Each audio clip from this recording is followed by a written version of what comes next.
என்னாகமம் 14ஆம் அதிகாரம். அப்பொழுது சபையார் எல்லாரும் கூக்குரலிட்டு புலம்பினார்கள். ஜனங்கள் அன்று முழுதும் அழுது கொண்டிருந்தார்கள். இஸ்ரவேல் புத்திரர் எல்லாரும் மோசேக்கும் ஆரோனுக்கும் விரோதமாக முறுமுறுத்தார்கள். சபையார் எல்லாரும் அவர்களை நோக்கி, எகிப்து தேசத்திலே செத்துப்போனோமானால் நலமாயிருக்கும். இந்த வனாந்தரத்திலே நாங்கள் செத்தாலும் நலம். நாங்கள் பட்டயத்தால் மடியும்படிக்கும் எங்கள் பெண்ஜாதிகளும் பிள்ளைகளும் கொள்ளையாகும்படிக்கும் கர்த்தர் எங்களை இந்த தேசத்துக்கு கொண்டு வந்தது என்ன? எகிப்துக்கு திரும்பி போகிறது எங்களுக்கு உத்தமம் அல்லவோ என்றார்கள். பின்பு அவர்கள், நாம் ஒரு தலைவனை ஏற்படுத்தி கொண்டு எகிப்துக்கு திரும்பி போவோம் வாருங்கள் என்று ஒருவரோட ஒருவர் சொல்லிக் கொண்டார்கள். அப்பொழுது மோசேயும் ஆரோனும் இஸ்ரவேல் புத்திரரின் சபையாராகிய எல்லா கூட்டத்தாருக்கும் முன்பாகவும் முகங்குப்புற விழுந்தார்கள். தேசத்தை சுற்றி பார்த்தவர்களில் நூனின் குமாரனாகிய யோசுவாவும் எப்பினேயின் குமாரனாகிய காலேபும் தங்கள் வஸ்திரங்களை கிழித்து கொண்டு இஸ்ரவேல் புத்திரரின் சமஸ்த சபையையும் நோக்கி, நாங்கள் போய் சுற்றி பார்த்து சோதித்த தேசம் மகா நல்ல தேசம். கர்த்தர் நம்மேல் பிரியமாயிருந்தால் அந்த தேசத்திலே நம்மை கொண்டு போய் பாலும் தேனும் ஓடுகிற அந்த தேசத்தை நமக்கு கொடுப்பார். கர்த்தருக்கு விரோதமாக மாத்திரம் கலகம் பண்ணாதிருங்கள். அந்த தேசத்தின் ஜனங்களுக்கு நீங்கள் பயப்பட வேண்டியதில்லை. அவர்கள் நமக்கு இரையாவார்கள். அவர்களை காத்த நிழல் அவர்களை விட்டு விலகி போயிற்று. கர்த்தர் நம்மோடே இருக்கிறார். அவர்களுக்கு பயப்பட வேண்டியதில்லை என்றார்கள். அப்பொழுது அவர்கள் மேல் கல்லெறிய வேண்டும் என்று சபையார் எல்லாரும் சொன்னார்கள்.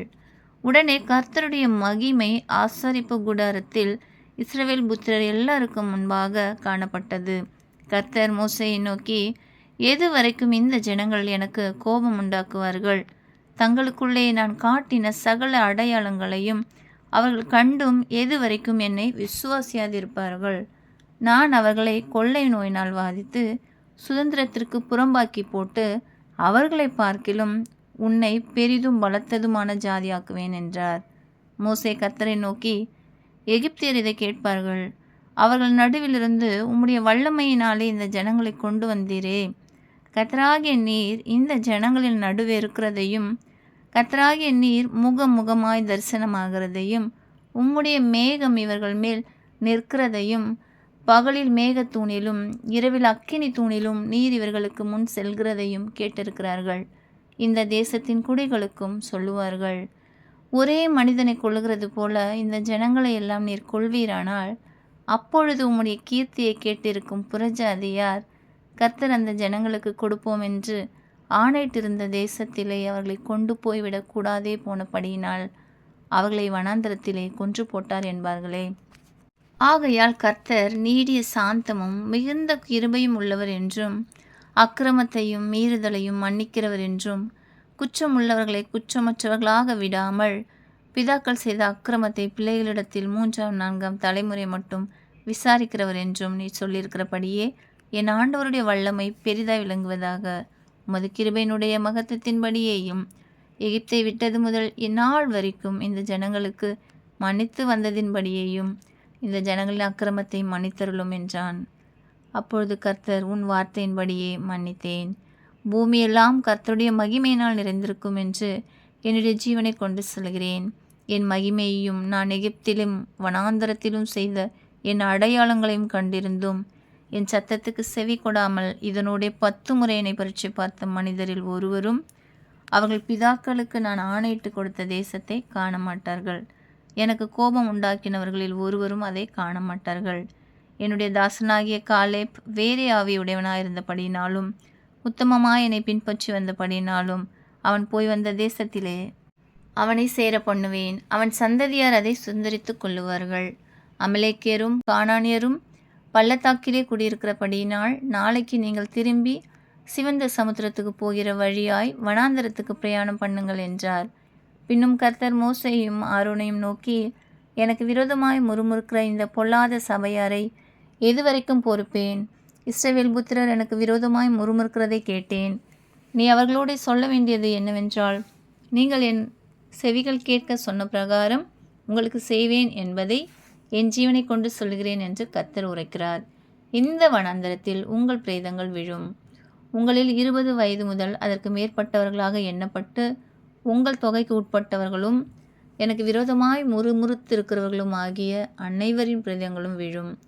எப்பினேயின் குமாரன் காலேபும் நூனின் குமாரன் யோசுவாவும் தவிர மற்றவர்களாகிய நீங்கள் நான் உங்களை குடியேற்றுவேன் என்று ஆணையிட்டு கொடுத்த தேசத்தில் பிரவேசிப்பதில்லை. கொள்ளையாவார்கள் என்று நீங்கள் சொன்ன உங்கள் குழந்தைகளையோ நான் அதில் பிரவேசிக்க செய்வேன். நீங்கள் அசட்டை பண்ணின தேசத்தை அவர்கள் கண்டறிவார்கள். உங்கள் பிரேதங்களோ இந்த வனாந்தரத்திலே விழும். அவைகள் வனாந்தரத்திலே விழுந்து தீரும் மட்டும் உங்கள் பிள்ளைகள் 40 வருஷம் வனாந்தரத்திலே திரிந்து நீங்கள் சோரம் போன பாதகத்தை சுமப்பார்கள். நீங்கள் தேசத்தை சுற்றி பார்த்த 40 நாள் லக்கத்தின்படியே ஒவ்வொரு நாள் ஒவ்வொரு வருஷமாக நீங்கள் 40 வருஷம் உங்கள் அக்கிரமங்களை சுமந்து என் உடன்படிக்கைக்கு வந்து மாறுதலை உணர்வீர்கள். கர்த்தராகிய நான் இதை சொன்னேன். எனக்கு விரோதமாய் கூட்டம் கூடின இந்த பொல்லாத சபையார் யாவருக்கும் இப்படியே செய்வேன். இந்த வனாந்தரத்திலே அழிவார்கள், இங்கே சாவார்கள் என்று சொல்லென்றார்.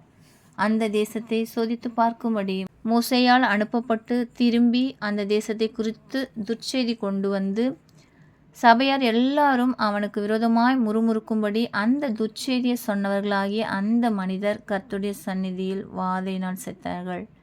தேசத்தை சுற்றி பார்க்க போன அந்த மனிதரில் நூனின் குமாரனாகிய யோசுவாவும் எப்புனேயின் குமாரனாகிய காலேபும் மாத்திரம் உயிரோடு இருந்தார்கள். மோசே இந்த வார்த்தைகளை இஸ்ரவேல் புத்திரர் அனைவரோடும் சொன்னபோது ஜனங்கள் மிகவும் துக்கித்தார்கள். அதிகாலமே அவர்கள் எழுந்திருந்து, நாங்கள் பாவம் செய்தோம், கர்த்தர் வாக்குத்தத்தம் பண்ணின இடத்துக்கு நாங்கள் போவோம் என்று சொல்லி மலையின் உச்சியில் ஏற துணிந்தார்கள். மோசே அவர்களை நோக்கி, நீங்கள் இப்படி கர்த்தரின் கட்டளையை மீறுகிறது என்ன? அது உங்களுக்கு வாய்க்காது. நீங்கள் உங்கள் சத்துருக்களுக்கு முன்பாக முறியடிக்கப்படாதபடிக்கு ஏறி போகாதிருங்கள். கர்த்தர் உங்கள் நடுவில் இரார்.